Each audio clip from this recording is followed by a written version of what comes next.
the softer you are, the stronger you are.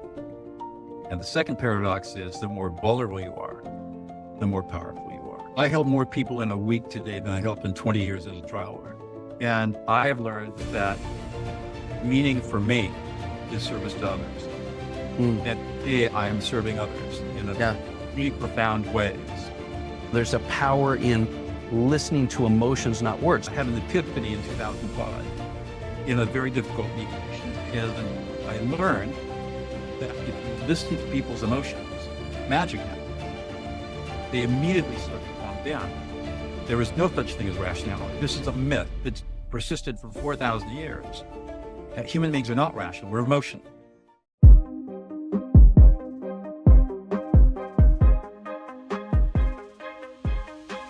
All right, welcome back to the Daily Mastermind. George Wright III with your daily dose of inspiration, motivation, and education. And today we've got a special treat. I am excited to pick back up on our Prosperity Report interview series, and we've got an amazing individual today. Let me just give you a quick kind of very rough, broad stroke introduction of this gentleman. Doug was born partially deaf, nearly blind, and crippled.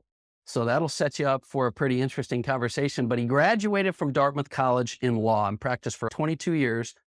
And he likes to say he's a lawyer turned peacemaker.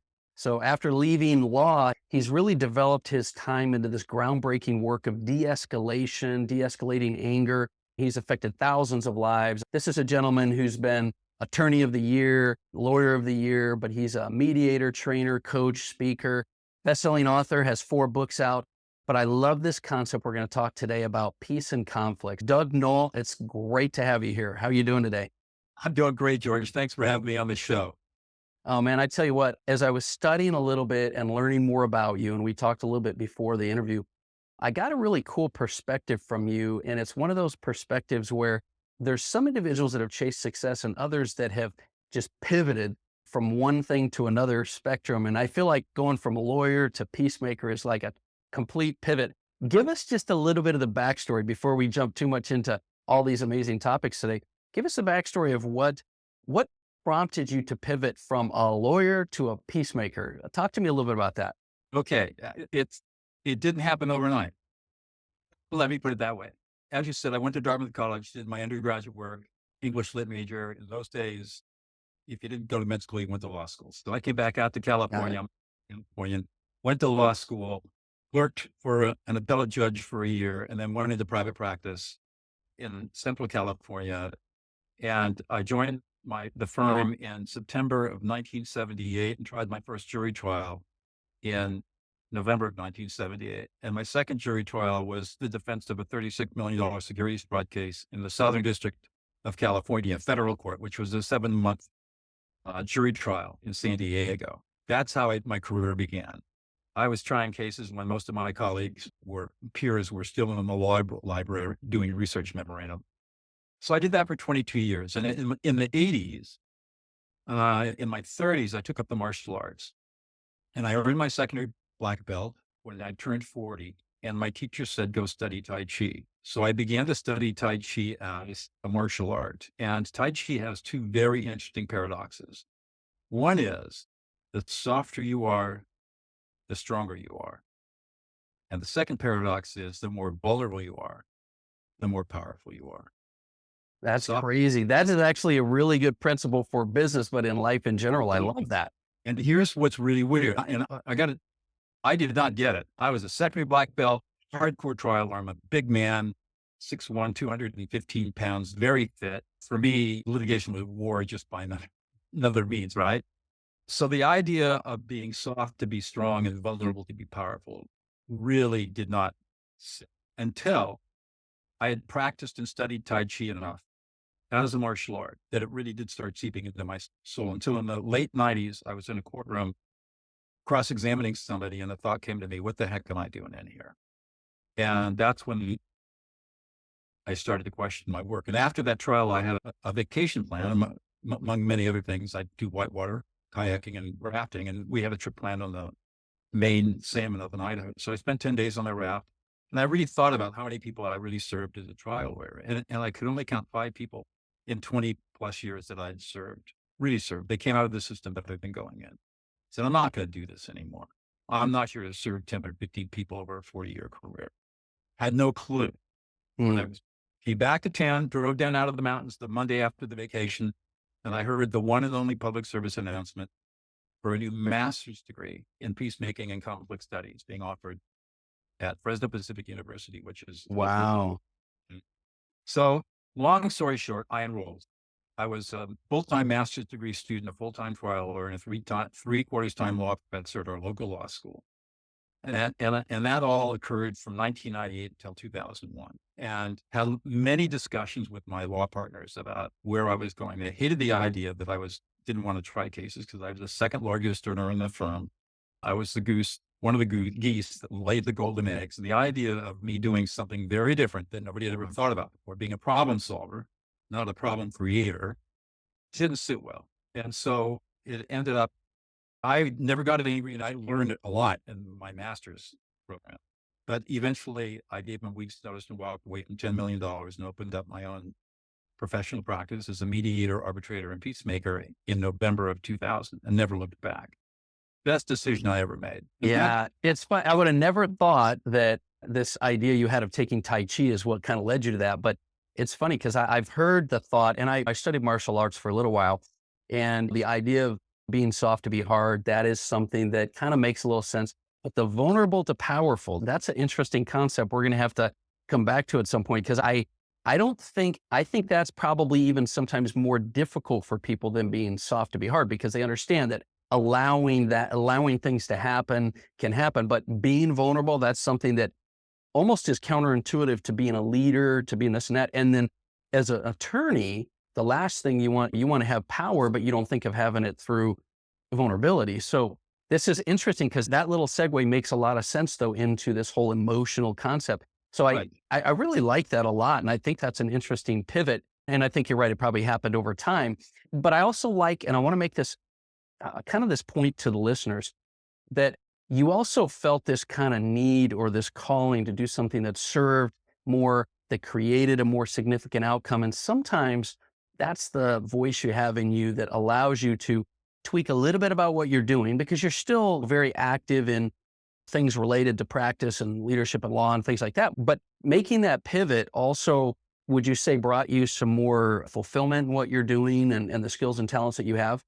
I help more people in a week today than I helped in 20 years as a trial lawyer. Yeah. And I have learned that meaning for me is service to others. Mm, And today I am serving others in a yeah. really profound ways. And that to me is more important than money or status or recognition or celebrity being celebrated. To me, that is the most important thing. I I love that. It's funny. I was listening to a colleague of mine this morning, and he has a really big podcast. I listen to him every once in a while, and he had this episode on what's the meaning of life, right? What's the meaning of life? And everybody's trying to find purpose and passion and meaning for life. And he said something that I've said a few times, which is it's sometimes you're just not asking the right question. And I believe the question that we should be asking is not what's the meaning of life or what's the purpose of life, but it should be what meaning can life have for you? Because I really believe we can decide what purpose, meaning, and things we want to create in our life. And it usually almost always comes back to creating impact. And I love what you said there because for you, the meaning became serving others and you felt like you got more out of that. And this kind of leads us to this conversation. I want to get into a couple of core topics because I want to talk today about emotional intelligence. I want to talk about leadership and things like that. But I love the phrase that you have. I read it first on your website where you said, how to listen others into existence. How to listen others into existence. You also say there's a power in listening to emotions, not words. So I want to talk a little bit about emotional intelligence and emotional competency. And what's the difference? So can you dig into that a little bit for us and help us to understand the difference and some of those amazing phrases that you have? We'll start at the 50,000-foot level. So emotional Okay. intelligence was a term that was coined by two professors, one of whom now is the president of Yale, Myers and Salovey, back in the late 1980s, early 1990s. They were looking at human intelligences other than cognitive intelligence, which is measured by the Stanford Binet IQ test. And they came across the idea that there's this thing that's called emotional intelligence. And Then Dan Goleman, who was at that time a New York Times science writer, picked up on their studies and published his book in 1995, Emotional Intelligence, EQ-why it's more important, can be more important than IQ. And he built a whole industry and made hundreds of millions of dollars off of this stuff. And so emotional intelligence, and he made all these claims, for the most part, unsubstantiated. And when you read the literature, the academics just cringe at the commercial side of emotional intelligence. And emotional intelligence has become such a like a phrase that people just hear now. I don't think people even understand what it is anyway. So Let's boil it down. Emotional intelligence is a test that measures three skills. So you can't learn the emotional intelligence. That's the first big myth. If somebody says, I will teach you emotional intelligence, turn around and walk out, because it's a test. It's an assessment. It is not a skill. It tests three different competencies fundamentally. One, emotional self-awareness. Two, emotional self-regulation. And three, cognitive and affective empathy, which are skills. These are all skills that can be learned. And what I teach people fundamentally. wait, okay, I'm going to just interrupt you for just a second for two reasons. Number one, I actually thought emotional intelligence was always referred to, and I've read a ton about it, as something that you can change, right? And what you're saying is that's not the case. It's a test, right? But these things are skills that you can learn, which affect the results of the test, right? So keep going with you. Correct. So you can develop, when you develop emotional self-awareness, self-regulation, and empathy, you will score much higher on an emotional intelligence test, such as the MSET, which is the Myers-Lewy-Caruso emotional intelligence test. That's the gold standard test for this stuff. And if you start out and you're scoring low, you can learn skills that will actually allow you to do much, much better on the test. So fundamentally, how do you learn these skills? What I have learned is that if you practice cognitive empathy, which I'll come back and talk to about it in a moment, that automatically teaches you emotional self-awareness and self-regulation. And the way you learn cognitive empathy is by learning a skill called affect labeling. And the way I developed this was really roundabout. I have a master's degree in peacemaking and conflict studies. I have a law degree, pretty smart guy, pretty well educated. But the one thing I didn't have from all of this was how to calm an angry person. And I was getting called into big dollar, high emotion conflicts, family business conflicts, partnership disputes, places where litigation was going to destroy well, but the emotions were so high that people could not see their way through to finding peace. And how do I calm these people? And I stumbled across, actually, I didn't stumble. I had an epiphany in 2005 in a very difficult mediation. And I learned that if you listen to people's emotions, magic happens. They immediately start to calm down. I didn't know why it worked. I just figured I tried it and it worked. I had an insight into this and I just started playing with it in my mediations. And I just saw this miraculous results. In 2007, a brain scanning study came out of Matthew Lieberman's lab at UCLA. And in that brain scanning study, Lieberman showed what happens when you tell somebody what they're feeling, when you affect label them. And what happens is, as you affect label somebody, the emotional centers of the brain are inhibited while the right ventrolateral prefrontal cortex is activated. And it turns out the right ventral lateral prefrontal cortex is the part of the brain that creates emotions in the first place, the abstraction of emotion. Literally what happens when you label somebody's emotions, called affect labeling, you literally lend your prefrontal cortex to somebody for the 90 seconds it takes for their brain to calm down and get organized. And it happens in every single brain. It doesn't matter what culture you're in. It doesn't matter the language. It doesn't matter. Every human brain is hardwired for this. You can be really angry, George. I start affect labeling you. You cannot help yourself. You will calm down. It's not something you can control. You can't fight it. Okay, so let me ask you a question. I want to tie this back around and bring it back to this conversation, this topic. But I think for the listeners' benefit here, what people have to understand, and if you're any kind of a manager or leader at all in an organization, in a business, this relates to family, friends, relationships, whatever, right? Then you're dealing with conflict, you're dealing with high emotions, you're dealing with things like this. And you have to understand, I believe, and I truly believe this, how to avoid conflict, how to de-escalate conflict, and even how to manage conflict.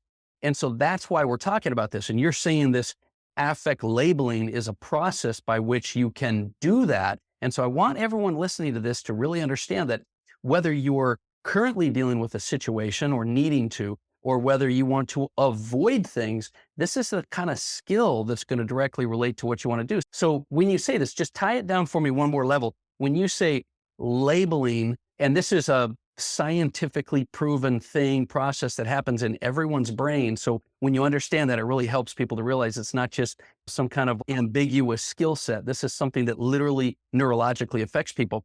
What is the process of doing this? Now, I don't know if this ties directly into the book you wrote, but you literally say how to calm an angry person in 90 seconds or less. Is this what we're talking about? Let me close the loop here on emotional intelligence and emotional competence. What I learned, I had no idea when I started working with this and teaching it about any of this stuff. I didn't know about emotional intelligence. I didn't know about emotional competence. I learned a lot. But what I've learned over the years is that when you've developed this skill, you automatically become emotionally more self-aware, and you are much more competent at emotional regulation. So in other words, as you practice affect labeling, you are developing emotional self-awareness, emotional self-regulation, and cognitive and affective empathy. It happens automatically. I love it. I love it. So I'm going to repeat back to you because sometimes I get it slow, but I love the fact, and I hope everyone's listening to this, that emotional intelligence is a score. It's a test that you have. You've got to develop these three key areas. But if you can do the one thing that you're learning, this affect labeling, this is a process, this is a skill you can learn that will affect all three of those things and make you much more emotionally competent. Is that kind of what you're saying? Correct. It's amazing. It's absolutely amazing how it works. That's huge. That's interesting. It's so incredible. So so let me ask you this, because you've dealt with some real high de-escalating violence type human conflict. The stuff's going crazy. Do you basically say, hey, give me an example of going through this affect labeling? Give me an example. And I don't know whether you can give me a story or just give me a scenario that happens and how you do it. Because I know this is something you teach, and we'll talk to listeners about how they might be able to get some of that learning from you. But give me a scenario of how that breaks down. All right. I'm gonna assume, George, that right now you're really pissed off at something. Okay. Think about a time when you were pissed off. Okay. All right. George, man, you were really pissed off. You're frustrated. You're angry. You feel completely disrespected. Nobody's listening to you. You feel completely ignored, Mm. completely unappreciated and unsupported. And you're concerned and worried. It's making you anxious. And you're just disgusted and offended by the whole situation. And you're a little embarrassed that you've got so much upset going on and you don't know what to do about it. You're sad. You feel disconnected and hopeless. And sometimes you just want to give up because it's so distressing. And at the bottom, you feel completely abandoned and all alone and rejected. You feel completely betrayed and you feel completely unlovable. And everything is just really piling up on you to overwhelm. How did that sit with you? Yeah, I'll tell you and being a really good observer, I felt like it went from you're acknowledging what I'm feeling, but you're leading me down a path to other emotions that shift me, which I think at the very heart of it, in order for you to be able to even do that affect labeling, you have to have a level of awareness to say, okay, this stuff's getting out of hand. I got to step in. I got to de-escalate this. So there's that part. But then you really do try to help me feel understood and what I'm thinking. Cause look, we've all been in that scenario where we've been completely angry and we just want to make our point. And even when someone's agreeing with you, you still want to make your dang point and just hammer it home and get your emotions out. And so I also noticed that rather than just accepting it, you continued with the process of talking about it. You kept me going down that rabbit hole of emotion, and I didn't even know what to say at the end. I don't know if you get into a scenario like that where people are like, yeah, and I can't see how I could jump on and pile on that at all. Or you're looking for 4 autonomic reactions. And I got them all from you, even though you weren't in the slightest bit upset. Wow. The brain actually responds to this even when you're calm. 1, you get a nodding of the head. 2, you get a verbal response. Exactly. 3, you get a dropping of the shoulders. And a 4, you get a sigh of relief. Mm, mm. Or And is that how you know you have now reached the point? And if not, you can continue. That's amazing. And that is a skill you'd have to learn, right? Because you got to look to see those. And Yeah, most people takes 8 weeks, 1 hour sessions. Eight, wow. eight weekly 1 hour sessions. Most people get mastered. Some people take a little longer. Some people are a little faster. But it is not as difficult. The difficulty in learning this skill is overcoming the fact that it's counterintuitive and counternormative, and understanding that our culture is set up to do exactly the opposite of affect labeling. We've been trained to do exactly the opposite, even though the science shows us that this is the path. The biggest difficulty in learning affect labeling is overcoming the social prejudices we have against telling somebody how they feel. Yeah, I think you're right. I think there's a lot of first of all, you got to become aware yourself. Most of us are in a conversation. We're not a mediator, right? Most of us are in a conversation and we're wrapped up in it emotionally as much as they are. But when we become, it's like anything else, when we become aware, self-aware, I love that book by Michael Singer, Untethered Soul, where you step back and you realize you are not the situation, you're in the situation and you can be aware. I think the other thing is that you're right. It's difficult to, if you don't have that confidence and competence, you might be like, I don't know if I want to take this angry person and try to lead them down the emotions of being relaxed and understood. But when you see it as I think the same thing in business. When people realize that failure, for example, and success and failure is just a game, it's a game that you can play and you become the player in the game. I think you become more empowered. And I think that's probably the similar thing you'd have with the affect labeling. When you realize I could step back from this scenario and I could become very influential in the direction of where this goes. It becomes something that someone that's a high achiever strives to want to do. Right. And so I love, it's a really empowering concept. I'll tell you, this is not something I've ever heard of before. And I've read a lot of books, man. I'll tell you, I'm 52. I've been around a long time and I've never heard this. So this is interesting. All new stuff. When you get these skills mastered, like I said, take 6 to 8 weeks of practice with a coach, with me. Once you get this mastered, you will never have a fight or argument again in your life. You'll know what to say, how to say it, to calm any situation down. And you'll say, and you'll be in a place of calm, confident, composed compassion, the 4 C's. And you will, and here's what's going on. One of the mindset shifts that you make in this is first of all, you abandon the concept of rationality, abandon reason. Human beings are not rational. We are not rational beings. There is no such thing as rationality. I teach a graduate course at Pepperdine called Decision-Making Under Stress and Conflict. And the first thing I teach my graduate students is that there is no such thing as rationality. This is a myth that's persisted for 4,000 years. Human beings are not rational. We're emotional. Our essential nature is to be emotional. Once you get that and you start looking at people as emotional beings, then it's no longer confusing. If we measure ourselves as rational, and we see people acting not rationally, it's confusing. What the heck is going on? Abandon that idea. Start thinking, okay, they're emotional.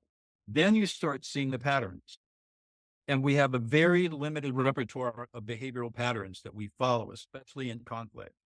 And once you see those patterns, then it becomes really easy, exactly what to do and how to say it and exactly what's going to happen.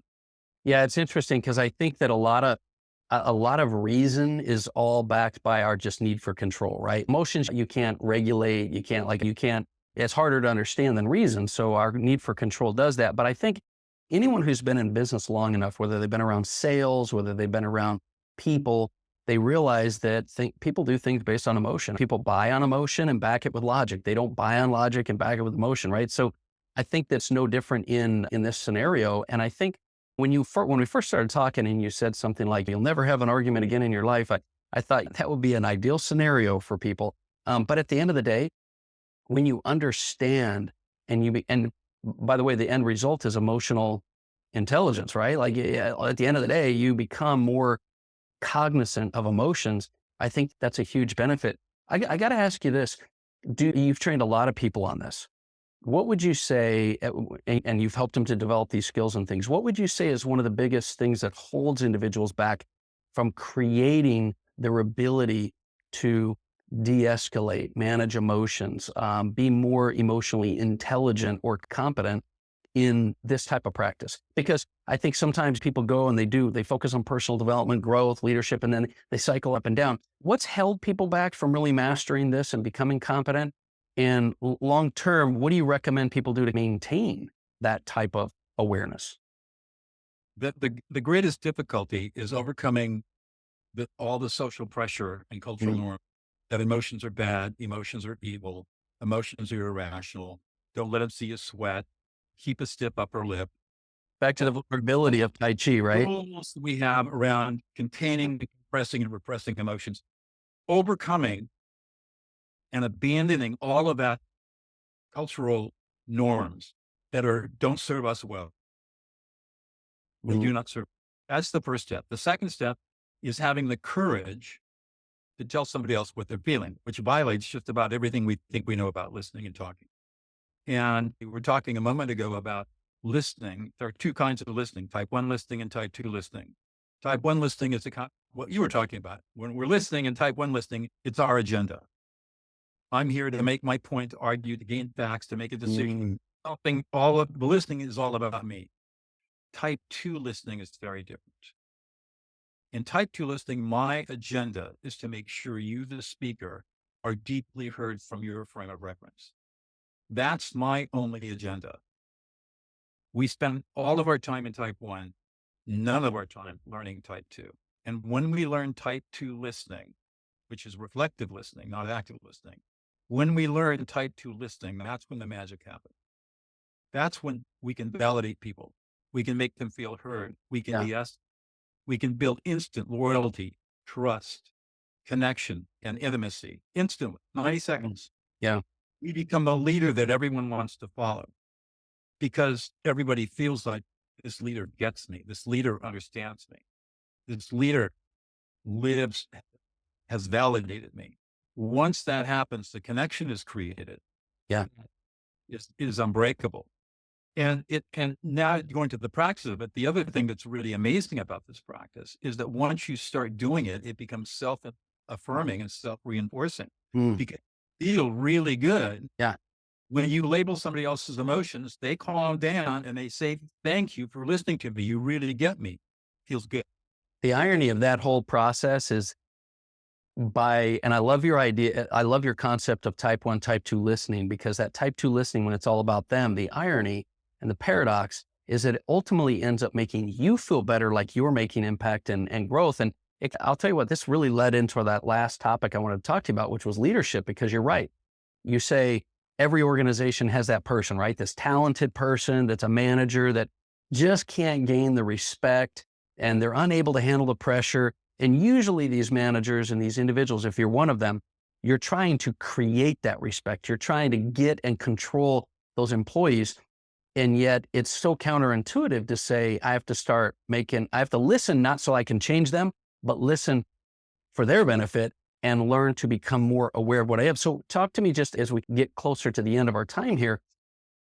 If there's someone that's trying to really develop these leadership skills, and you're talking about this affect labeling, becoming more self-aware and breaking the norms and having courage in a business leadership arena, what's one or two things that you feel individuals can do in that scenario that will help them to pivot from being a manager to a leader? And I realize it's all these practices you're talking about, but is there anything tangible you've given to individual entrepreneurs, high achievers, leaders, managers in that setting when they're doing these one-on-ones with individuals in order to gain more respect, in order to get more ability to handle pressure in those scenarios? Right.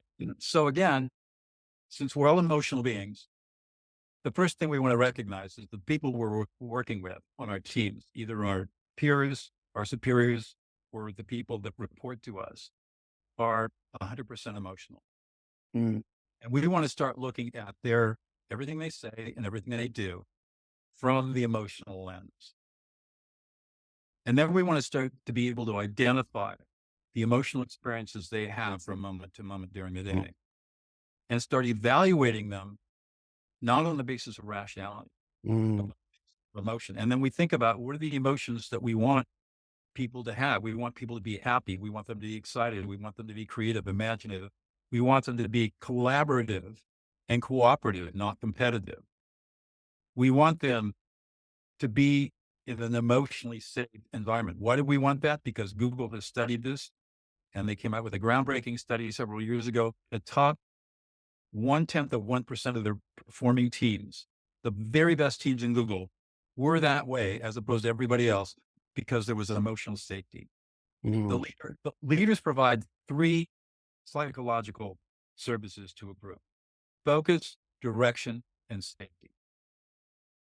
Most leaders don't know this, but the most important of those, focus, is here's the task that we need to get done, or let's figure out how to get this task done. Direction is looking out over the horizon and figuring out how we're going to get to that watering hole without going around that bridle line. And safety, there are 5 different levels of safety, creating, most importantly, emotional safety on the team. When people feel emotionally safe, they are going to be at their very best in terms of their performance. And so what Wow. we is create that safety in a way that's it's appropriate, obviously, and contextual, but we want to create emotional safety to allow for the highest and best in every human being that works with us to come out. Wow. Yeah. Leadership is. I really love that because I've been having a lot of conversations lately with a couple of my high-end CEOs about culture. And a lot of times they think of that as reward and recognition and this and that, when ultimately culture can pivot back to this. And I like how all the stuff we've been talking about has come back to this one simple thing of viewing things through the lens of emotions. It's like Wayne Dyer would say, when you change the way you look at things, the things you look at change. So instead of trying to figure them all out, when you just start to notice and identify emotions, and I like what else you said, create the emotions and the environment to create the right emotions for these people, and they see and they feel safety in that. That's the secret sauce, man. That is it. I love that concept. And I think it's probably, you recognize the emotions, you create the right environment for the emotions that these people want to have. You not only become a better leader, but your culture is self-developing, right? Yeah. And then all of a sudden, there's emotional safety. There are no more fights and arguments. People aren't wasting their time gossiping. The negativity goes away. Yeah. Yeah. And I think that there's a lot, I think it's important to say here, we're not talking about just a free flowing, vulnerable environment kind of thing. Like these are very strategic type of things we're talking about. And the idea is that if you're going to be effective with people, if you're going to be effective in leadership, you have to understand how people are wired, and they're wired with emotions. And I think once you understand that and you learn how to develop the skills to master that, this emotional competency, I think you can be a far more effective leader. And at the end of the day, you're going to get more results in your life. You're going to feel more fulfilled. And that's why I love this conversation. This is great. You go home, so many people are successful in business, so they failed at their personal life. They think personal life or business success. And once you learn these skills, that doesn't have to happen. You rebuild intimacy in your home with your kids and your partner. Once you master this skill, it changes you forever in really profound and powerful ways. I tell you, touchy feelies. No, one of the most important things I've said, my mentors have told me, I've learned over time the hard way. We've all learned it the hard way, is that none of us are really searching for things. We think we want the car, the money, the income, the success, the recognition, but all we really want is the emotions those things bring us. And that is like, you've heard that over time, success leaves clues. The bottom line is, if you're searching for emotions for yourself and you become more emotionally intelligent and competent in identifying emotions for others, by default, you are going to experience more emotions in your life that you're looking for. Hence the lawyer turned peacemaker, right? And you could still practice law, but you could do it in a way better way, right? More fulfilling way. And here's another way to describe it. We were talking at the top of the show about service to others and how important that is.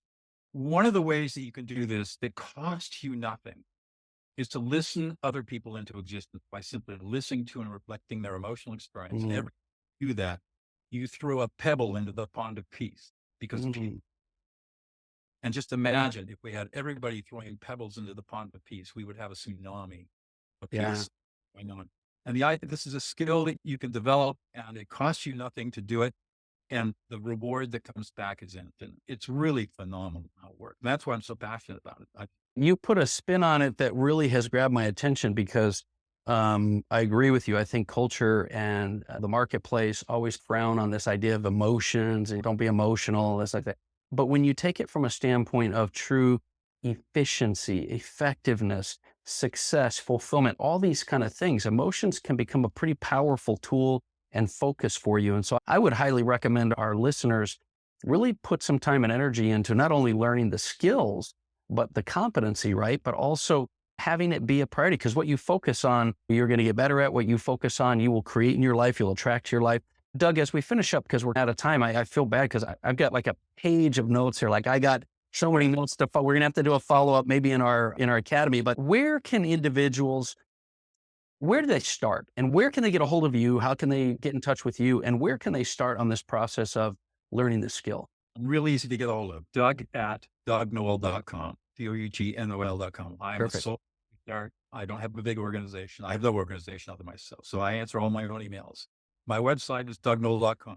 I've got 250 blogs out there that describe all of this in great detail. My fourth book is called De-Escalate, How to Calm an Angry Person in 90 Seconds or Less. Go on Amazon. You got a Prime account, you can get it for $12. It's also an Audible version for those who like to listen to books. It's in 5 languages now around the world. So I'll put all these links in the show notes, by the way, guys. So I'll put these in the show notes so you can hit them up. Keep going. and then if anybody's interested in learning more and want to chat with me, just shoot me an email or connect with me on LinkedIn, and I'll send you my calendar link, and we can set up a Zoom call and chat. My mission is to teach as many people in the world these skills as I possibly can. These are transformative skills that have changed tens of thousands of lives, from people serving life sentences in maximum security prisons to senior analysts at the Congressional Budget Office, who have trained how to de-escalate members of Congress. Wow. I restate the power of these skills. So if I've caught your imagination, please reach out. Yeah, I tell you guys, you're going to probably have to go back and listen to this podcast a couple of times, because this was a literal masterclass in creating fulfillment for yourself, being a more effective leader, de-escalation, emotional intelligence and competence. There's so much here and there's so much more. And I can attest to the fact that he has got a ton of resources on his site. We'll definitely have to have you back. I think we're going to have a lot more follow-up here. So listen, everybody, as I always have said, no matter where you're at in your life, it's never too late to start living the life you're meant to live, the one you want to live. But you've got to take that step and you've got to begin to develop the skills necessary to create that. And one of the beautiful things about emotional competency and listening others into an existence is you can become much more effective, but you can also create a better life for yourself. So that's my message for today. Do me a favor, share this show. I will put in the show notes links to all these valuable resources. And my name is George Wright III. This has been the Daily Mastermind. You've been spending time today with me and with Doug, and I appreciate you being here. I hope you have an amazing day, and I'll talk with you soon.